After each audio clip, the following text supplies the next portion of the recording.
Se penso al punto in cui la vita mia s'aprì piccola al mondo immenso e vano, da qui, dico da qui presi la via. Peppi, corre, corre Peppe, corre!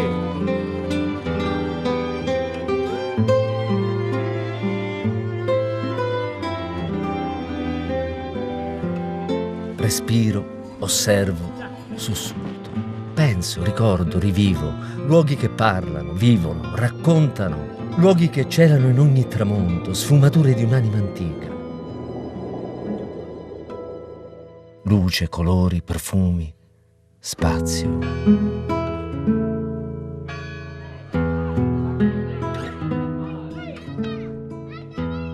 La più bella città dei mortali.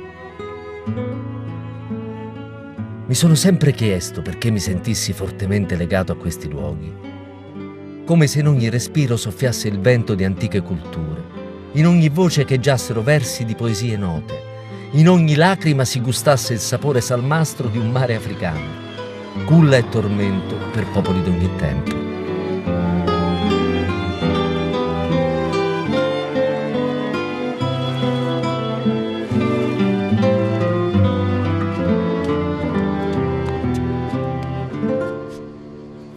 Abbiamo fatto tanta strada e qualche volta siamo pure caduti.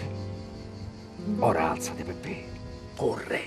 Corre, Peppe! Corre, Peppe! Corre! Corre, Peppe! Corre!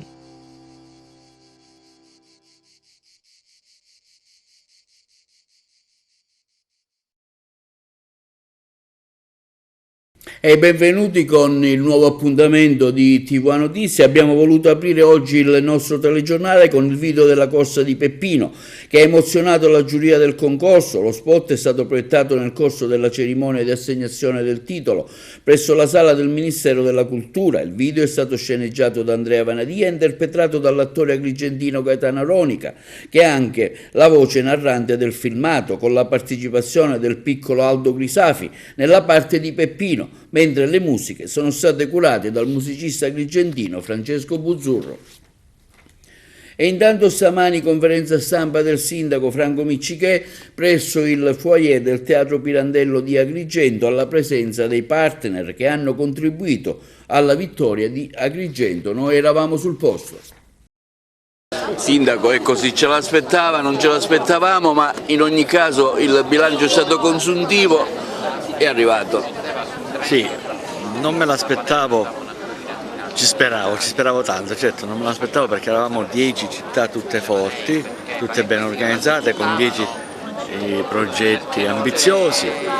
Forse noi abbiamo avuto un qualcosa in più, un'anima in più, e l'anima nostra è stata quella di aver avuto l'intelligenza di coinvolgere anche la cultura dell'intera provincia, aver coinvolto anche Lampedusa, avere incentrato il progetto anche sul tema dell'accoglienza e del dialogo tra i popoli del Mediterraneo. Incredula al momento in cui il ministro San Giuliano vi ha proclamato appunto capitale della cultura. Sì, lì per lì non l'avevo capito perché lui doveva leggere prima le motivazioni e poi dire il nome della città. Poi invece ha detto Agrigento, io pensavo che stesse elencando anche le altre città, però man mano poi continuava col discorso, ho capito che eravamo noi e subito immediatamente ho stritolato la mano al mio collega sindaco di Monte Sant'Angelo pugliese che aveva accanto, simpaticissimo, bravissimo, che peraltro mi ha accarezzato tutto il tempo della lettura. Il ministro si è soffermato sulla grecità, citando anche Pirandello come nome di Agrigento Girgenti, no? Questo è un dato aspetto importante. Sì, anche perché il ministro è un uomo di grande cultura, lui ha un trascorso culturale importante, quindi conosceva Pirandello, conosce tutto della letteratura italiana e anche siciliana, e quindi penso che questo sia stato anche un nostro punto di forza, avere veramente delle tradizioni così importanti e così alte dal punto di vista culturale. Onorevole, lei a Roma ha vissuto in prima persona questa notizia bellissima, l'abbiamo vista là negli schermi insieme all'assessore Ciulla. Lei ovviamente ha dato anche il suo fattivo contributo per tale risultato. Diciamo che è un grandissimo successo non solo per la città di Agrigento, per tutta la provincia e per tutta la regione siciliana. Agrigento diventa capitale della cultura 2025 e da qua veramente inizia un percorso di crescita e di sviluppo di questa città.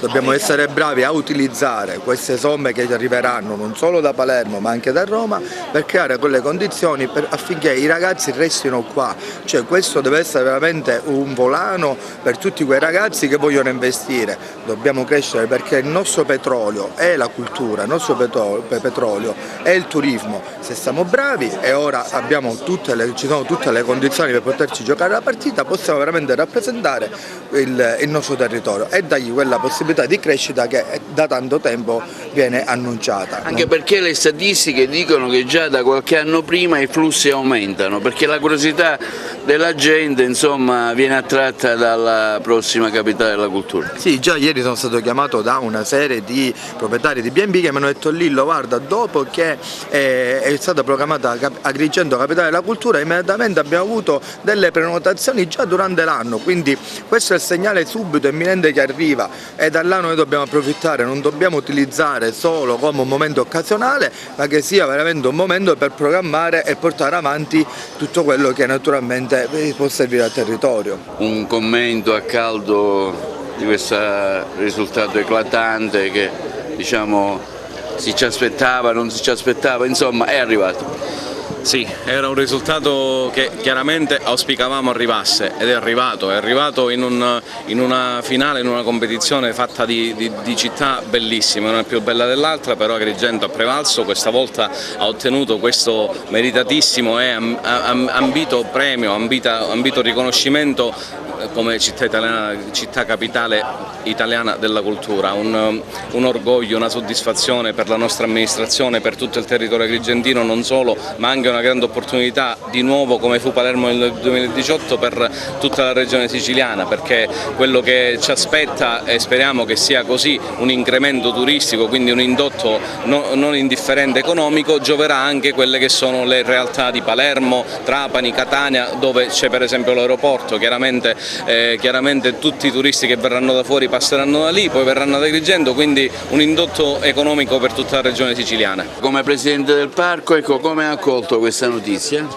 In modo veramente straordinario. Quando ieri ho sentito questa bellissima notizia, che tra l'altro devo dire sono stato anche uno dei primi che mi hanno chiamato direttamente da Roma, e mi sono emozionato perché la città di Agrigento, provincia, è un territorio straordinario e per cui merita di essere attenzionata ed ha tutte le carte in regola per essere praticamente capitale della cultura 2025 e che oggi inizia veramente una nuova era, un nuovo percorso ed è praticamente una ripresa della nostra cultura, quindi delle nostre radici, e che oggi nel 2023 noi andiamo a rispolverare per partire, diciamo, con una cosa straordinaria che appunto,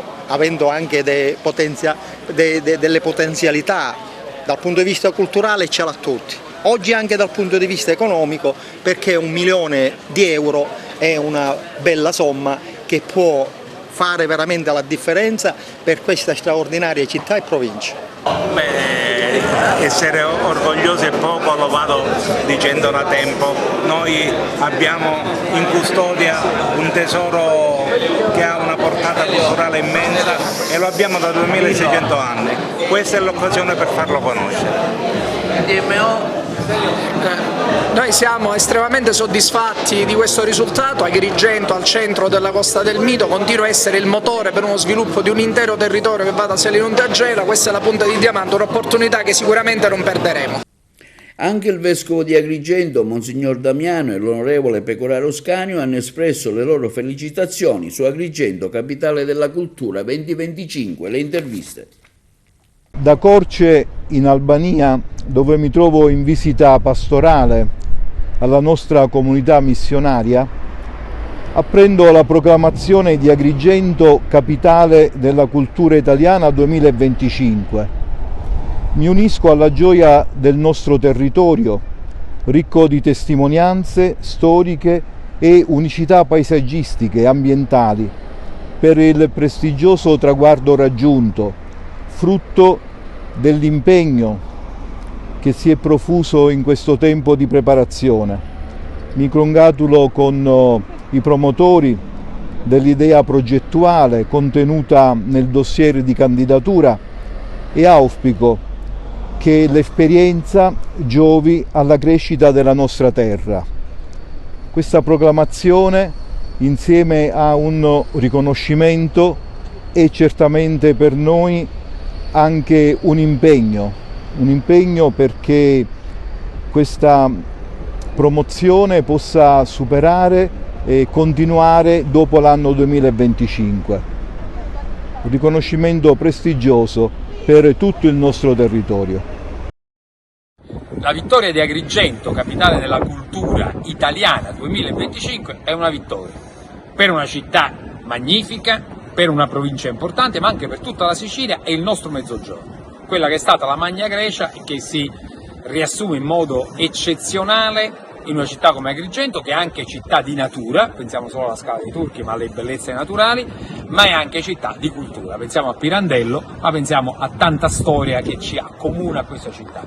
Io sono orgoglioso di aver sostenuto fin dall'inizio, da cittadino onorario di questa provincia, questa candidatura. Oggi è una sfida per creare opportunità di rilancio, di valorizzazione e anche di lavoro, che ce n'è tanto bisogno, per il nostro mezzogiorno, in particolare su un tema come il turismo culturale sostenibile, che in Agrigento ha una meta perfetta. Quindi io ringrazio il sindaco Francesco Piccichet e tutta la comunità che ha lavorato tantissimo, e oggi è il giorno della vittoria. Sindaco. E tanti e numerosi i messaggi di condivisione del successo per la nomina di Agrigento capitale della cultura che sono arrivati in redazione, ne citiamo alcuni.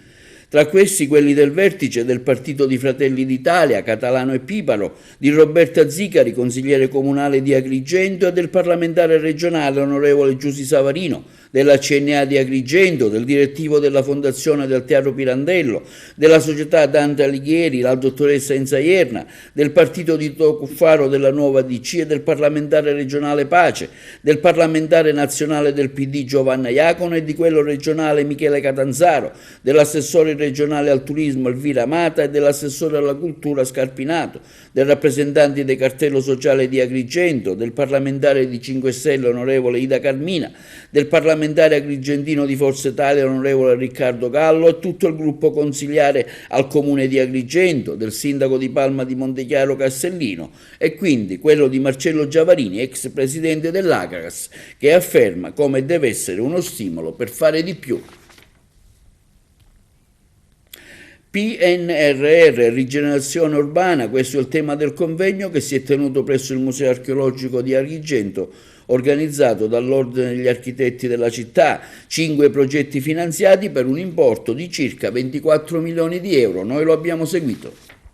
PNRR e rigenerazione urbana è stato questo il tema di un convegno che si è tenuto presso il Museo Archeologico di Agrigento, organizzato dall'Ordine degli Architetti, il Libero Consorzio e i comuni di Grotte, Montevago, Racalmuto e Raffadali hanno potuto fruire delle risorse del PNRR grazie ai concorsi di progettazione in attuazione dei protocolli d'intesa sottoscritti tra il Consiglio nazionale e con l'Ordine provinciale degli architetti, offrendo gratuitamente la loro piattaforma e un supporto tecnico-logistico per le procedure informative. E grazie a tale sinergia sono state acquisite 5 progetti fruendo appunto delle risorse europee per un importo di circa 24 milioni di euro e grazie al concorso di progettazione questi progetti ammessi: costruzione di un villaggio scolastico a Caricattì, riqualificazione urbana a Calvario di Grotte, riqualificazione paesaggistica dell'antica Montevago e del centro urbano di Racalmuto e riqualificazione del villaggio della gioventù a Raffadali. Sì, il convegno è finalizzato a due obiettivi, a raggiungere 2 obiettivi. Il primo è quello di promuovere il concorso di progettazione quale strumento ideale per valorizzare il talento dei professionisti, e il secondo è quello di descrivere progetti di fattibilità tecnica ed economica di qualità acquisiti dal Libero Consorzio, dal Comune di Montevago, Grotte, Racalmuto e Raffadali, grazie ai concorsi banditi la scorsa estate con la collaborazione tecnico-logistica del nostro ordine. Con questi progetti gli enti banditori potranno partecipare ai bandi e quindi accedere ai fondi del PNRR per realizzare una nuova scuola a Canicattì, un intervento interessante di rigenerazione, di riqualificazione paesaggistica dell'antica Montevago, quella distrutta dal terremoto del 68, poi ci sono interventi di riqualificazione che riguardano il Calvario di Grotte, le strade interne del centro storico di Racalmuto e il villaggio della gioventù di Raffadali. Devo dire che tutto questo per un importo complessivo di 24 milioni di euro. Devo dire che siamo molto soddisfatti e anche orgogliosi di continuare a offrire contributo alla società civile, a dare una mano agli enti attivi sul territorio per riqualificare il nostro territorio e per valorizzare i nostri beni culturali con progetti di qualità. E questo segna una progressiva trasformazione del nostro ordine che andando ben al di là dei compiti di istituto oramai è un soggetto attivo nella società civile che lavora per il rilancio socio-economico e per la riqualificazione del nostro territorio.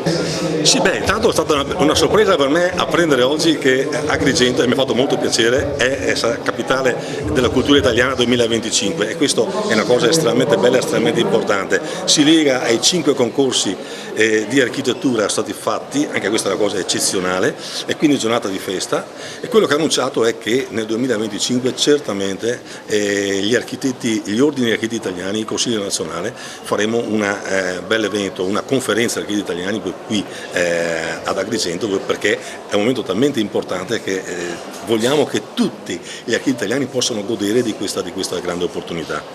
Un convegno? Sul convegno intanto una partecipazione eccezionale e mi stupisce perché non è facile portare tutta questa gente, cioè vedere tutta la gente in piedi, tutta per le scale, veramente è una cosa veramente eccezionale.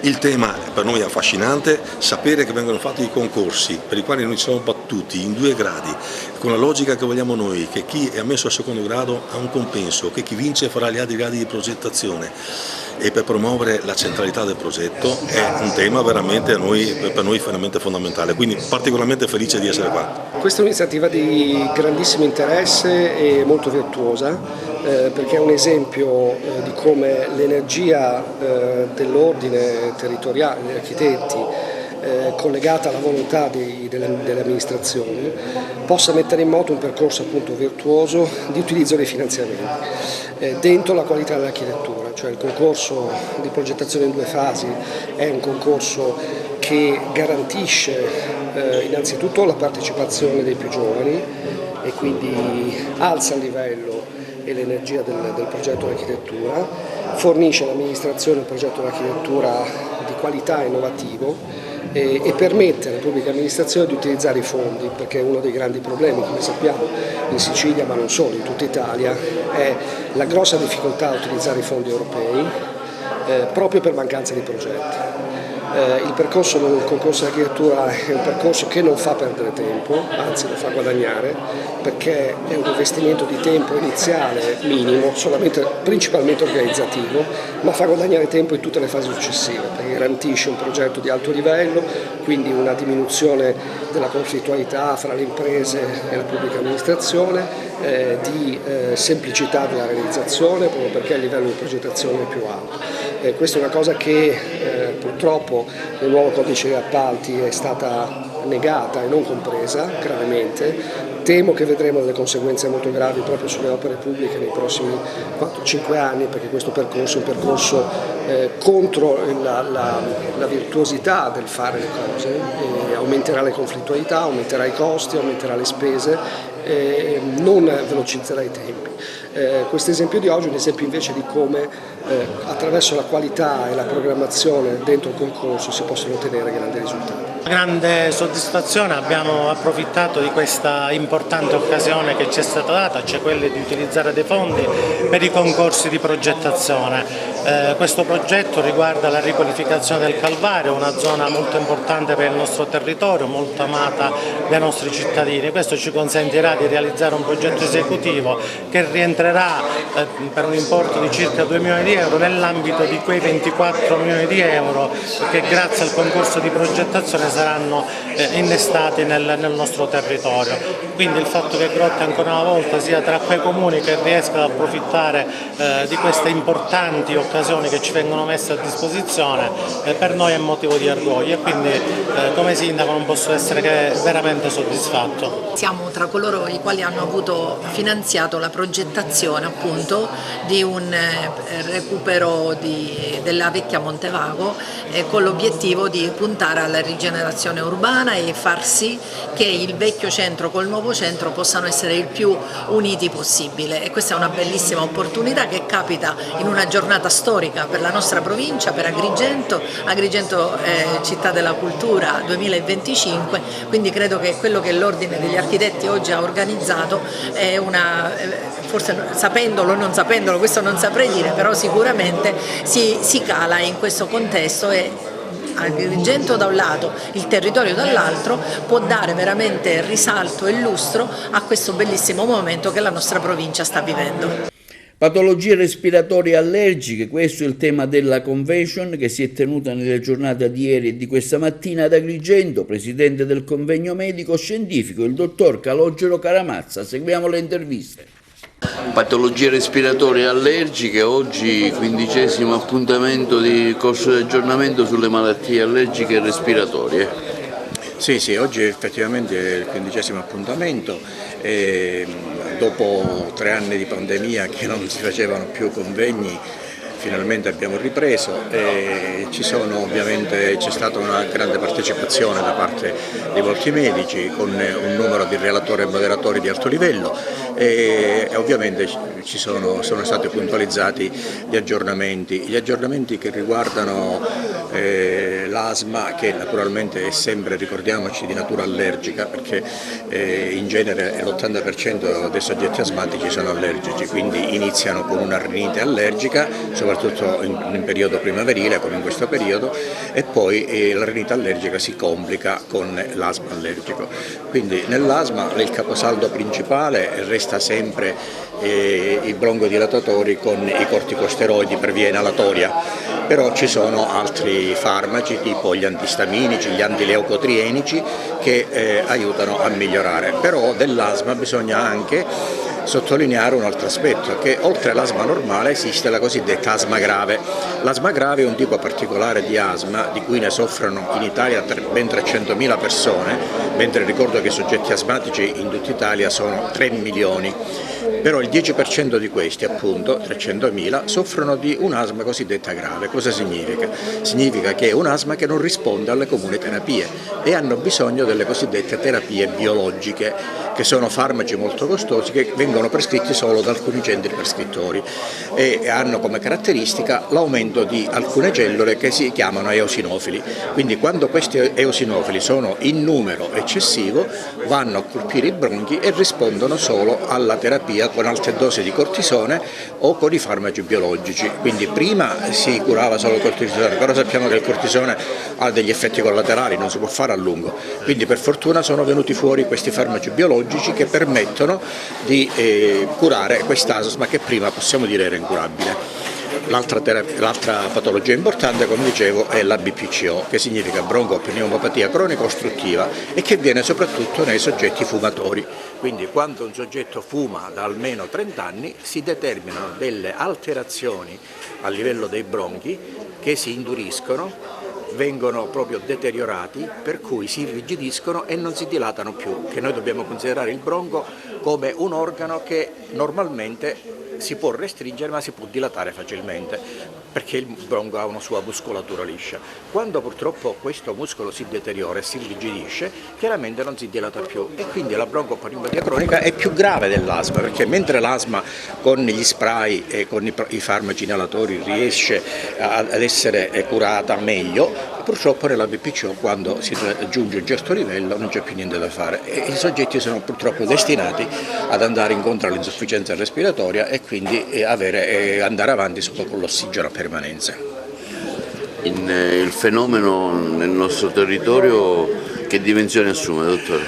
Allora, nel nostro territorio soprattutto l'asma ha un carattere molto notevole, perché da noi purtroppo ci sono tanti pollini e il polline principale è la parietaria, conosciuta anche col nome di erba di vento.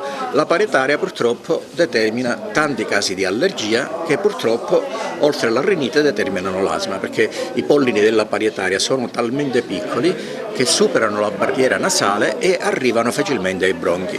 Da lì infiammano i bronchi, naturalmente i bronchi tendono a restringersi, per cui diciamo che l'asma da noi conta un numero notevole di persone. I broncopatici cronici purtroppo, come in tutta Italia, più o meno hanno una percentuale abbastanza elevata dovunque, perché i soggetti che fumano purtroppo sono molti e si pensa che andranno sempre a peggiorare, perché non solo il fumo ma anche l'inquinamento ambientale, che va aumentando sempre più, determina anche fattori negativi per quanto riguarda la bronchite cronica ostruttiva. C'è un'asma pericolosa che è quella di notte. Ecco, esatto. Questa è una cosa molto preoccupante, vero? Insorgono soprattutto di notte. Questo perché succede? Perché durante la notte noi produciamo un cortisone endogeno. Questo cortisone endogeno è maggiore durante il giorno e diminuisce durante la notte. Quindi questo cortisone endogeno che noi stessi produciamo nel nostro organismo ad opera delle ghiandole surrenali, in un certo senso ci protegge i soggetti asmatici maggiormente durante il giorno. Invece durante la notte questo cortisone endogeno diminuisce e quindi i soggetti sono più esposti ad avere le crisi asmatiche. Ho parlato dell'asma da reflusso gastroesofageo, cioè spesso questi due fenomeni non vengono collegati, ma in effetti invece ci sono forme di asma molto grave legati appunto al reflusso gastroesofageo, che quei rigurgiti che si possono avere specialmente durante la notte, che danno una maggiore gravità dell'asma. Ma non solo l'asma, ma ci sono problemi di laringiti, di otiti, di sinusiti legati al reflusso gastroesofageo. E quindi occorre attenzionarlo, specialmente dai nostri colleghi medici di famiglia, che appunto avviano una corretta diagnosi questi soggetti, quindi una corretta terapia. Quindi in questi casi che consigli dare, dottore? I consigli sono prevenzione, ecco, qualcosa per evitare. Ritornare alla nostra dieta mediterranea, che difficilmente provocava questi reflussi. Evitare il fast food, per esempio. Il fast food è una causa di cronicizzazione di reflusso gastrico, perché le cose saporite e voluttuarie sono i cibi fritti, insomma tutte queste cose pesanti. Gli alcolici, il caffè, il fumo, tutti questi problemi possono incentivare in un soggetto predisposto a queste problematiche, che sembrano quasi, diceva, una cosa banale, un po' di tosse, però in effetti si cronicizzano, possono sfociare nell'asma. Ecco. In particolare se avvengono di notte, no? Di notte avvengono di notte, e queste quando avvengono di notte i genitori, se si tratta di un bambino oppure gli stessi adulti, corrono subito dal medico e dice stanotte stavo soffocando, ecco, per dire, no? E queste cose bisogna appunto identificarle e curarle. E a livello farmacologico? E a livello farmacologico, quando si tratta di disturbi che non sono asma, gli inibitori di pompa a cicli possono essere utili a ridurre la sintomatologia. Prima di tutto la prevenzione alimentare, giusto? E poi i farmaci come gli inibitori di pompa, l'anzoprazolo, pantoprazolo, tutte queste categorie di farmaci, ma anche se si tratta di un asmatico, i farmaci per l'asma. In questo momento sono usciti dei nuovi farmaci per l'asma, come gli antimuscarinici, che agiscono proprio sulla patogenesi di questo benedetto reflusso che determina appunto anche l'asma. Ecco, il fenomeno, ultima domanda, come si manifesta nelle fasce di età maggiormente? Allora, in genere comincia in tenera età, già nei neonati, nei bambini, nei lattanti si può avere il reflusso gastroesofageo. I pediatri sono diventati bravissimi a identificare questi problemi, perché è già quasi fisiologico nel lattante avere il reflusso, però poi con gli anni, quando si va in età pediatrica o in età giovanile, se non vengono adottati dei presidi tipo la prevenzione, tipo alcune abitudini alimentari, possono sicuramente aggravare la situazione, specialmente se è un soggetto asmatico, allergico, allora la gravità aumenta. Presentato ieri e sottoscritto presso la sede dell'Ordine degli Ingegneri il protocollo d'intesa tra l'Ordine e la Società Italiana di Ecologia del Paesaggio, rappresentata dal presidente nazionale professor Emilio Padoa-Schioppa. Le interviste.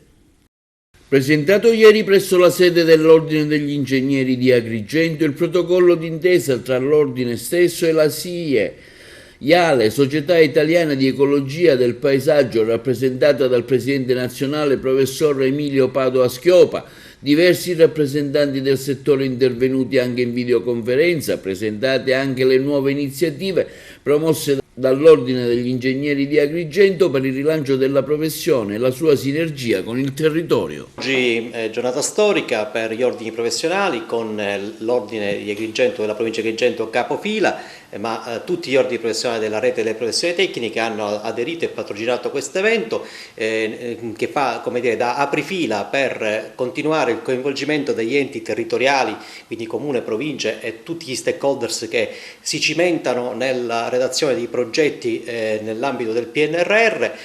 Oggi è diventato fondamentale conoscere quali sono, diciamo, gli elaborati minimi cogenti che bisogna conoscere e approfondire. Faccio un esempio importantissimo, parlare di relazione di compatibilità ambientale, all'interno della quale il progettista si misura anche con una importante asseverazione al principio di NSH, che sarebbe l'acronimo di Do Not Significant Harm, quindi non arrecare danni al sistema, all'ambiente, quindi preservare le risorse idriche, l'aria, gli ecosistemi, tutto questo nell'ottica di salvaguardare il nostro territorio e il nostro pianeta, per dirla in maniera più completa, alle future generazioni. Quindi oggi rendiamo un servizio importantissimo per la collettività. Mi fermo perché voglio subito dare la parola al professore Emilio Padoa-Schioppa, che è proprio il presidente di SIEP, la Società Italiana per l'Ecologia e per il Paesaggio, che è leader in questo senso nel promuovere questi temi di ricerca e di approfondimento nel rispetto della salvaguardia del paesaggio e degli ecosistemi, con il quale abbiamo, diciamo, intrapreso una collaborazione che siamo sicuri porterà frutti importantissimi sia per i professionisti, sia per la collettività, sia ovviamente per gli enti territoriali che possono contare sul nostro aiuto e collaborazione. È importante per il vostro ordine, ma in generale per tutta la nostra città e il territorio, la nomina di Agrigento Capitale 2025. Sì, proprio direi che nel fare squadra che Agrigento ha ottenuto questo grande risultato. Ci complimentiamo con il sindaco, la giunta, tutti i progettisti che hanno collaborato, ma anche tutti i stakeholders che hanno creduto, compreso l'Ordine Agrigento che a maggio dell'anno scorso ha sottoscritto l'avallo al progetto, ha collaborato, ha dato idee e ha tifato perché Agrigento avesse questa grande opportunità di sviluppo, ma non è solo Agrigento, è tutto il territorio, a partire da Lampedusa alla Scala dei Turchi, sono tutti luoghi che sono stati inseriti nel contesto e che il giorno in cui abbiamo lanciato il progetto eravamo al Collegio dei Filippini, c'era una sala stracolma e c'erano dai club service ai ordini professionali, agli stakeholders tutti a tifare per Agrigento, e questa è un'occasione che la nostra provincia non può lasciarsi scappare.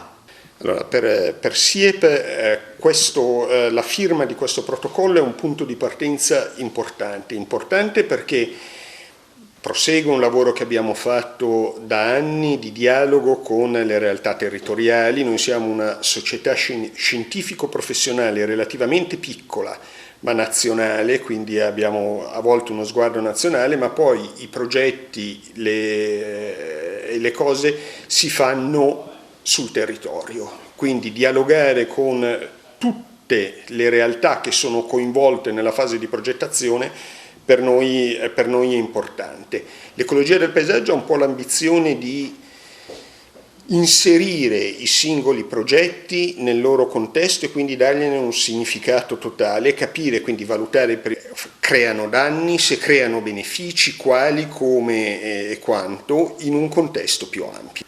Noi cercheremo di indagare il problema dell'attuazione dei fondi PNRR, la loro effettiva attuabilità rispetto alle autorizzazioni ambientali e paesaggistiche in particolare, registrando le esperienze, le domande, le ansie, le paure dei progettisti, delle autorità degli enti territoriali, anche delle esperienze dei colleghi. Un lavoro sicuramente impegnativo, considerando anche il nostro territorio. Io penso che questo sia un punto di inizio. Stiamo cercando di sollecitare tutti gli ordini, basandoci per adesso sulla disponibilità dell'ordine degli ingegneri, ma puntiamo noi a un approccio olistico al territorio perché il paesaggio lo richiede e siamo fiduciosi in questo. Beh, credo che sia molto importante perché l'ingegneria naturalistica è la necessaria visione per attuare i progetti del PNRR che devono necessariamente connettersi con i temi dell'ambiente, con i temi della sostenibilità. E quindi si parla tanto per esempio di nature-based solution. Nature-based solution non sono altro che le nostre tecniche di ingegneria naturalistica che si adattano fondamentalmente alle tecniche ma anche all'ambiente, alla natura e soprattutto alle tradizioni. Per cui faccio un esempio per noi siciliani, per il territorio di Agrigento per esempio, la pietra a secco, le murature a secco sono nature-based solution, sono una tecnica di ingegneria naturalistica che viene dal passato. Non a caso, per esempio, le murature a secco sono un patrimonio immateriale dell'UNESCO, a prescindere da dove vengono realizzate, perché sono diverse quelle del Ragusano, che caratterizzano particolarmente il territorio, come qua dell'Agrigentino, o anche in Scozia, o anche da qualunque parte. E in linea la regia per la pubblicità. E un gruppo di abitanti di via Rapisarda ad Agrigento ci hanno chiamato per manifestare le loro preoccupazioni ed esternare le loro proteste per una persona anziana che quotidianamente inveisce e minaccia con comportamenti dannosi e pericolosi gli abitanti del palazzo, che hanno fatto nel frattempo numerose denunce senza avere alcuna risposta da parte delle forze dell'ordine. Ci siamo recati sul posto nella speranza che le autorità preposte alla sicurezza possano raccogliere l'appello degli abitanti del palazzo. Le interviste. Ingegnere Porcarelli, siamo qui in via Mario Rapisarda per denunciare un fatto che quotidianamente succede e siamo anche stati chiamati come redazione da un gruppo di residenti in questo palazzo di via Mario Rapisarda. Ecco, qual è l'esigenza che voi, cosa denunciate oggi con questa intervista? Ma noi vogliamo sensibilizzare chi di competenza, perché nel nostro palazzo purtroppo è ospitato, quindi non è residente, un soggetto che ha dei comportamenti, come dire, paranoici, schizofrenici. E tutte queste persone che siamo state qua, anche altre persone che purtroppo non sono potute essere presenti, abbiamo denunciato alle autorità di polizia di aver ricevuto minacce o altri comportamenti aggressivi da parte di questo soggetto, e quindi sono forse più di 12 le denunce che sono state presentate, però il fatto che non ci sia un coordinamento, perché un giorno le denunce sono state fatte alla questura, un giorno al comando carabinieri, quindi non c'è un coordinamento effettivo, ci vorrebbe un organo inquirente che coordinasse un po' tutte queste problematiche, perché chiaramente ci troviamo di fronte a un soggetto socialmente pericoloso. Quindi voi chiedete un maggiore coordinamento nelle indagini, che l'autorità, qualcuno faccia qualcosa? Di sensibilizzare questa nostra problematica che ci affligge e ci tiene le famiglie tutte preoccupate, perché abbiamo figli, abbiamo parenti, abbiamo persone anziane e quindi siamo molto preoccupati. Ecco, cosa farebbe questo individuo? Ha dei comportamenti strani, dalle minacce allo stalkeraggio o altre situazioni aggressive, e quindi la gente ha paura. Sono Angelica Michalizio, anch'io risiedo nello stesso stabile e volevo aggiungere a quanto detto dal signor Porcarelli che oltre alle denunce io ho un ammonimento per stalking perché è da più di un anno che subisco molestie e persecuzioni da questo individuo. Spero che questo vostro intervento serva a sbloccare un pochettino la situazione, perché ormai la vita è diventata veramente, cioè questa situazione è diventata pesantissima da sopportare. Io sono a piano terra e non posso neppure, sono priva di affacciare al balcone perché questo mi insulta, butta candeggina o altri liquidi urticanti, e qui voglio dire, ho portato pure le mie denunce all'ammonimento. L'individuo abita da solo o in compagnia? L'individuo è ospite di una signora anziana a cui diciamo è una sorta di badante. L'appartamento tra l'altro è di proprietà del nipote della signora. Quindi voi chiedete un maggiore coordinamento, che qualcuno venga insomma dia seguito a queste denunce? Sì, che si sblocchi la situazione, perché dico la mia prima denuncia risale a Pasqua dell'anno scorso, quindi già è passato un anno, benché ci sia stato l'intervento dei carabinieri, del questore, della polizia, ancora questa persona circola liberamente e non viene allontanato, continua a fare, diciamo, a molestare. Voglio aggiungere che sono la mamma della signora, che è la signora che lo tiene in casa, e il nipote, che è il proprietario, sono complici, sanno tutto e non hanno fatto niente, se lo tengono stretti senza fare niente. È dal primo giorno che sanno tutti. Abbiamo pure le testimonianze nel telefonino con l'amministratore che ha registrato tutto, in quanto ha chiamato questo nipote, ha fatto presente questo che disturba, che minaccia di morte, no? Che minaccia di morte. È questo. E si fa le armi, si costruisce le armi in casa, ne ho una in macchina, l'ho conservata. Quando andremo in tribunale la farò presente, la farò vedere al giudice. Armi di che tipo, signora? Armi in casa, che si fa?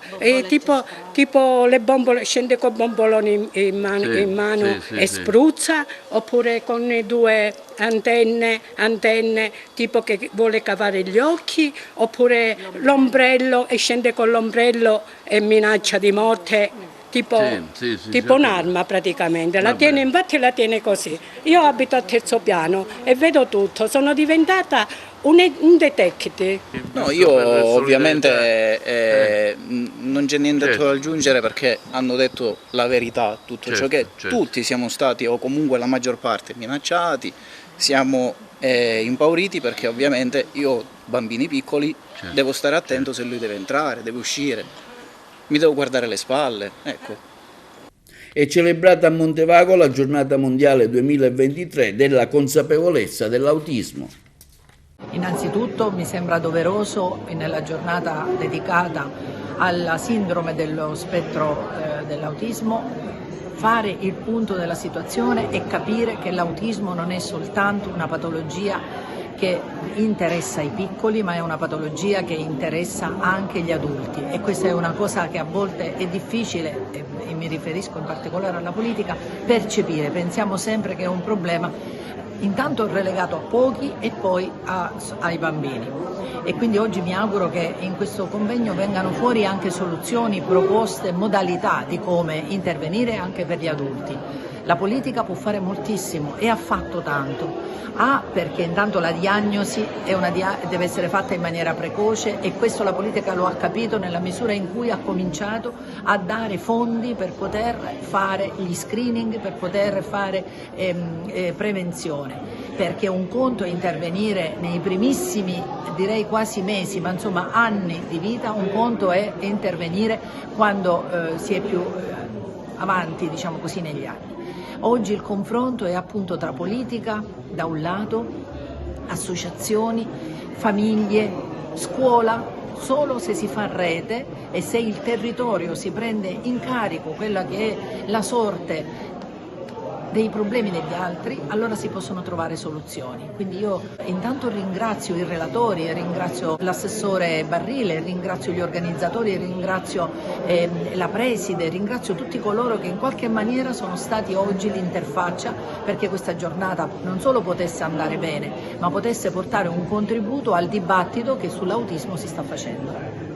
Allora, questa giornata vuole essere un'occasione per sensibilizzare un po' l'opinione pubblica rispetto ai disturbi dello spettro autistico, che purtroppo ad oggi sono poco conosciuti e vengono trattati con poca dimestichezza, per cui diciamo, siamo qui con una parte di rappresentanza anche di genitori di questi ragazzi autistici che daranno la loro testimonianza, e questa loro testimonianza ci permetterà di entrare più nel vivo di quello che è il disturbo autistico. È un disturbo molto vario, ha diverse manifestazioni, diverse caratteristiche cliniche, per cui è importante conoscerlo nello specifico in modo tale da intervenire adeguatamente, calando ogni tipo di intervento per la rete che poi andrà a supportare questi soggetti, quindi interventi della scuola, delle famiglie stesse, delle istituzioni in generale, interventi che vengano calati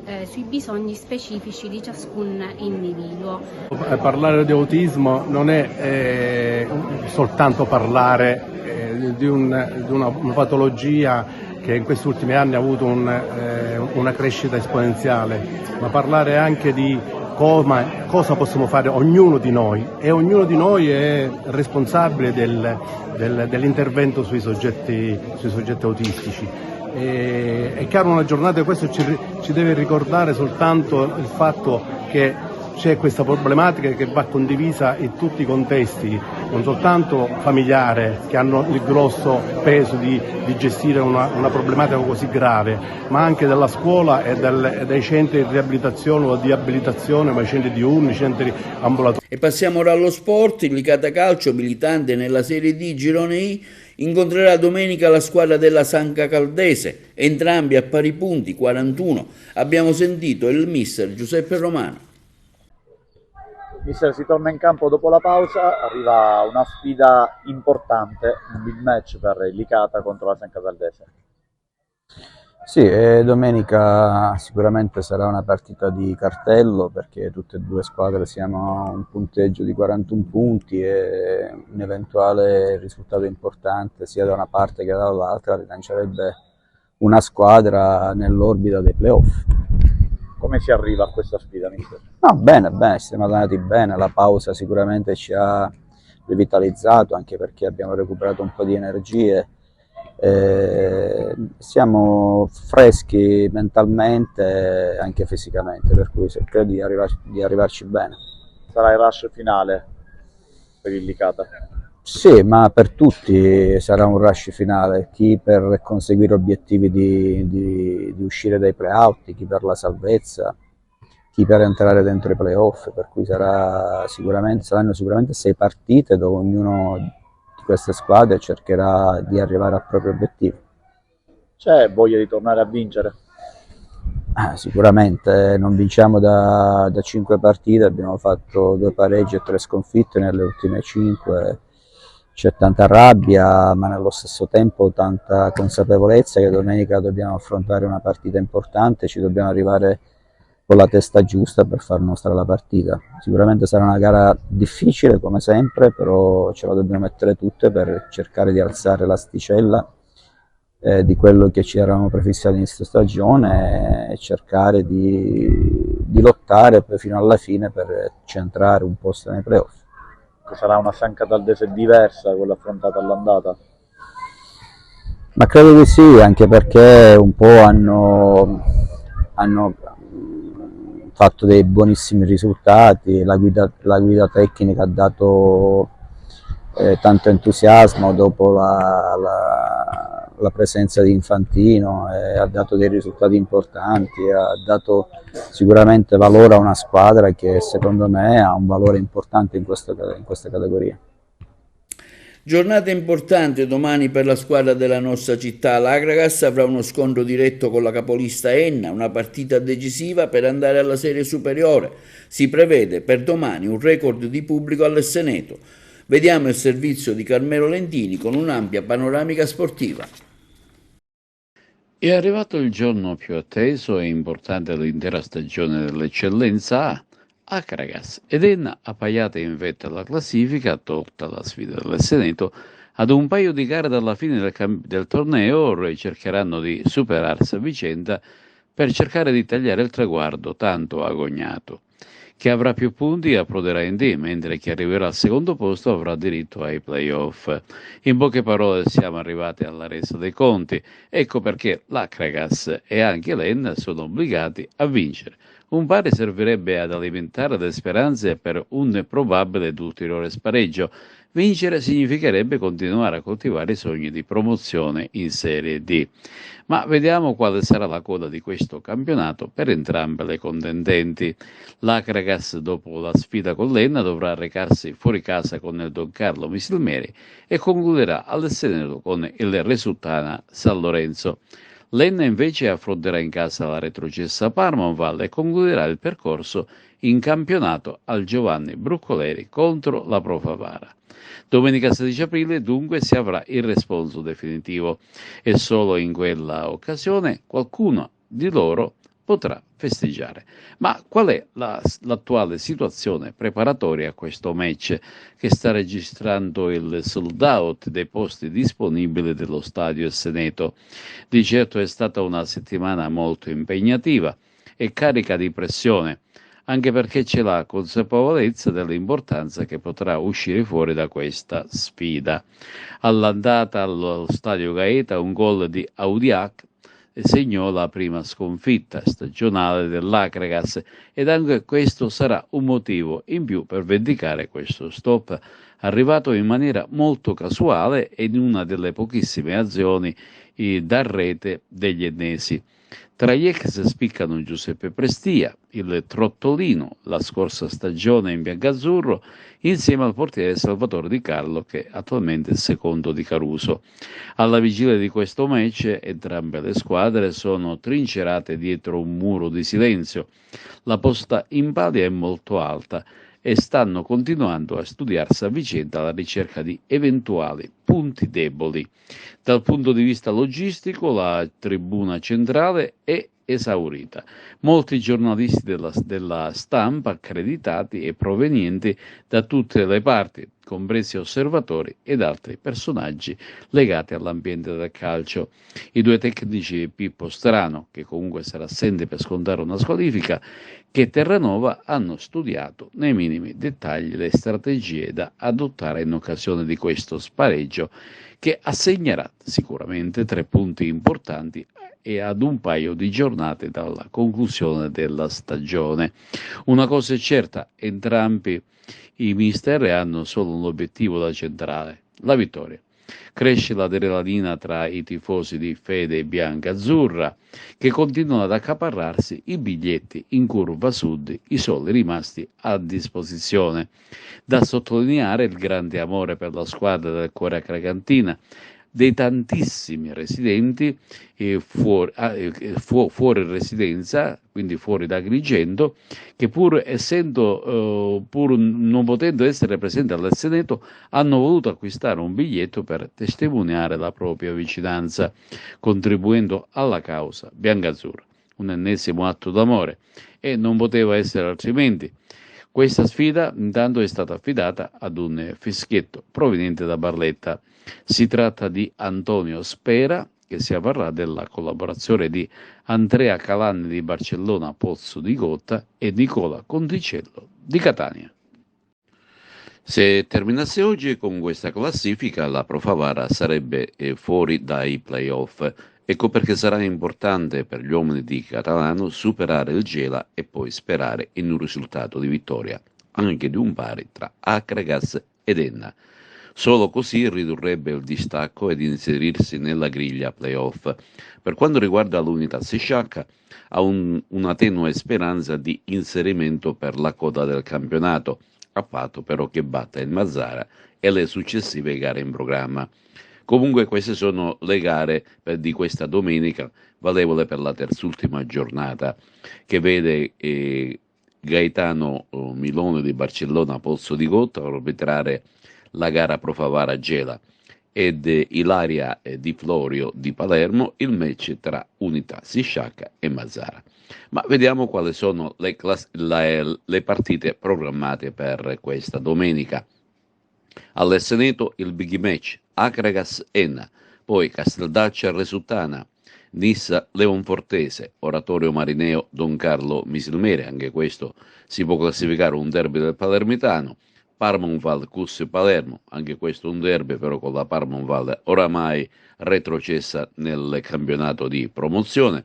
Pro Favara Gela, Mazzarese Castellammare, Unitas Sciacca Mazzara.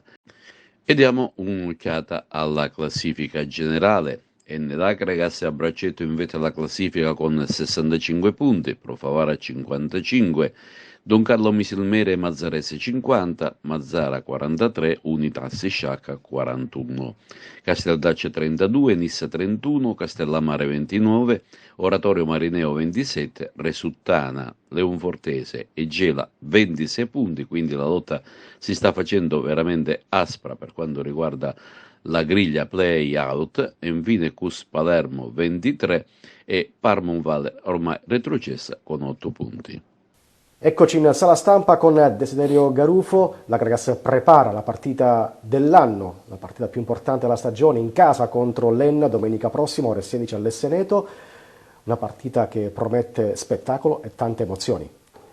Sì, una partita che per come si è messo il campionato potrà determinare tanto, quindi una partita importante per tutte e due le squadre, ma soprattutto importante per noi perché giochiamo in casa davanti al nostro pubblico, quindi cercheremo di indirizzare la partita nel senso che vogliamo, perché abbiamo fatto 9 mesi di sacrifici per raggiungere un obiettivo che all'inizio anno la stagione, l'intera tifoseria e noi stessi ci siamo prefissati, quindi siamo tranquilli, stiamo preparando bene la settimana, quindi ci avviciniamo piano piano a domenica. E passiamo ora al Pro Favara, altra squadra che milita nello stesso girone dell'Acragas. C'è il servizio di approfondimento del collega Giuseppe Moscato.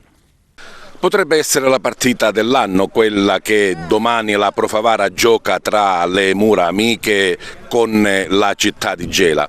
È la terzultima partita del campionato e gli uomini di mister Catalano devono colmare il gap con la seconda in classifica, quei 10 punti che non le permettono di disputare i play-off.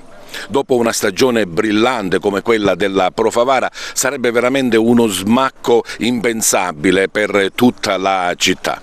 La città di Gela è sicuramente una squadra ostica, sta lottando per uscire fuori dal pantano dei play-out ed è per questo che verrà a Favara con tutte le intenzioni di fare risultato. Di contro sicuramente la Pro Favara deve ottenere i 3 punti, anche perché all'Esseneto si gioca la partita dell'anno anche per le due squadre che sono ai primi posti, ovvero Acragas ed Enna. Come al solito sabato mattina l'allenamento di rifinitura per dare le ultime indicazioni affinché domani scenda in campo la migliore formazione. Ma sentiamo il mister. Sì, ritorniamo in casa dopo un risultato diciamo positivo domenica a Castellammare, anche se ci aspettavamo qualcosina in più, però il periodo non è un periodo abbastanza positivo per noi e quindi dobbiamo ritrovarci, dobbiamo ricompattarci, anche perché domani c'è una partita difficile e dobbiamo fare il risultato a tutti i costi, perché dobbiamo dimezzare il vantaggio che hanno le prime due sulla terza e quindi per entrare poi nei playoff. Come ha affrontato l'allenamento settimanale? No, l'allenamento l'abbiamo affrontato come al solito con grande serenità, abbiamo analizzato un po' tutto quello che è stato domenica la partita di Castellammare, gli errori che abbiamo fatto, credo che abbiamo commesso 2 errori che potevamo evitare benissimo, i ragazzi lo sanno, siamo tutti consapevoli che questa è una partita fondamentale per noi e l'abbiamo preparata nel migliore dei modi. Fino a qualche settimana fa non si credeva di arrivare con l'acqua alla gola al finale campionato. Sì, vero, nessuno pensava dopo il campionato che abbiamo fatto di arrivare alle ultime 3 partite cercando di fare i punti per entrare nei playoff. È anche vero che secondo me dopo la sconfitta dell'Acragas mentalmente i ragazzi hanno mollato un po', perché siamo arrivati psicologicamente e mentalmente secondo me al massimo. Quella sconfitta secondo me brucia tanto, perché potevamo fare un campionato diverso, però il calcio è anche questo, quindi bisogna ripartire, lo stiamo facendo piano piano e credo che ormai abbiamo capito che bisogna fare punti importanti per arrivare nei playoff. Pro Favara che deve fare i punti, però anche il risultato delle avversarie potrebbe in un certo modo influenzare l'esito finale del campionato. Sì, questo è anche vero, che oggi domani c'è una partita importante dove secondo me si decide il campionato, però credo che noi siamo padroni del nostro destino, perché a prescindere dal risultato che uscirà fuori da questo scontro diretto, credo che decidiamo noi se siamo in grado di poter fare playoff o no. Ho sentito e ho visto i suoi giocatori veramente carichi anche nella partitella di rifinitura, insomma in quelli che sono stati gli ultimi accorgimenti tecnici in preparazione alla partita di domani. Sono carichi insomma? No, la squadra è carica, la squadra sa l'importanza delle partite di domani. Abbiamo una partita difficile, la giochiamo in casa e dobbiamo fare a tutti i costi quello che sappiamo fare meglio giocando a calcio e portare a casa 3 punti fondamentali per la classifica finale. E dopo le edizioni del nostro telegiornale andrà in onda la nuova rubrica di TVA Mestiere Artigiano, curata in collaborazione con la Confartigianato di Agrigento. E questo è tutto per TVA Notizie di oggi e vi diamo appuntamento alle prossime edizioni augurandovi una buona serata.